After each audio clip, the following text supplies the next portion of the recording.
নেতিবাচক চরিত্রে অভিনয় করে যদি দর্শকদের রাগের পাত্র হতে হয়, সেটাই হয় একজন অভিনেতার কাছে যথাযথ পুরস্কার। এমন একটি নেতিবাচক চরিত্র হলো জি বাংলার কার কাছে কই মনের কথা ধারাবাহিকের পরাগ চরিত্র। এই চরিত্রে অভিনয় করে প্রথমে মা নেওটা ছেলে, পরে বউ পেটানো স্বামী, দুরকমই অপবাদ জুটেছে পরাগ ওরফে দ্রৌণ মুখোপাধ্যায়ের কপালে।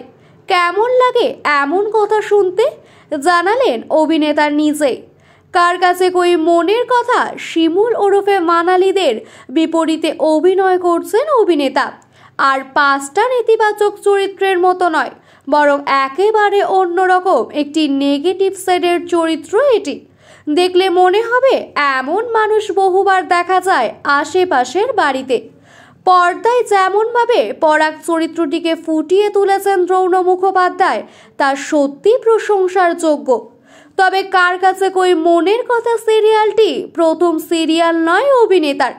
এর আগে তিনি বেশ কয়েকটি সিরিয়ালে অভিনয় করেছেন, কিন্তু তেমন জনপ্রিয়তা পাননি।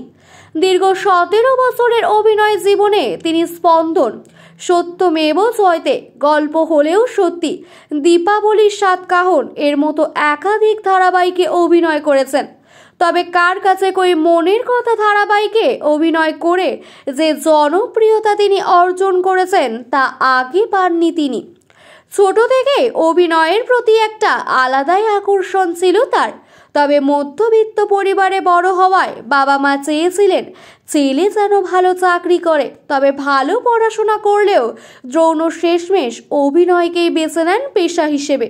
কার কাছে কই মনের কথা ধারাবাহিকে অভিনয় করে দর্শকের কাছ থেকে কেমন ভালোবাসা পাচ্ছেন তিনি, সে কথায় সাক্ষাৎকারে জানালেন পর্দার পরাগ। সম্প্রতি বর্তমান পত্রিকার সঙ্গে একান্ত সাক্ষাৎকার দিতে গিয়ে পরাগ বলেন, এর আগে একাধিক ধারাবাহিকে অভিনয় করেছি, কিন্তু এই প্রজেক্টে যা ভালোবাসা পাচ্ছি তা আগে পাইনি। নানা প্রজেক্টে কাজ করলেও এত জনপ্রিয়তা আগে আসেনি আমার কাছে। অভিনেতা আরও বলেন, এই সিরিয়ালে নতুন কিছু অভিনয় করলাম এমন তো নয়, আগে বিভিন্ন ধারাবাহিকে যতটা মনোযোগ দিয়ে কাজ করেছি এক্ষেত্রেও তাই। তবে জি বাংলা অনেক দর্শকের কাছে পৌঁছে যায় বলেই আমি এই প্রজেক্টের মাধ্যমে ভালোবাসা পাচ্ছি অনেকটাই, যদিও গল্পটাও মানুষের ভীষণ ভালো লেগেছে।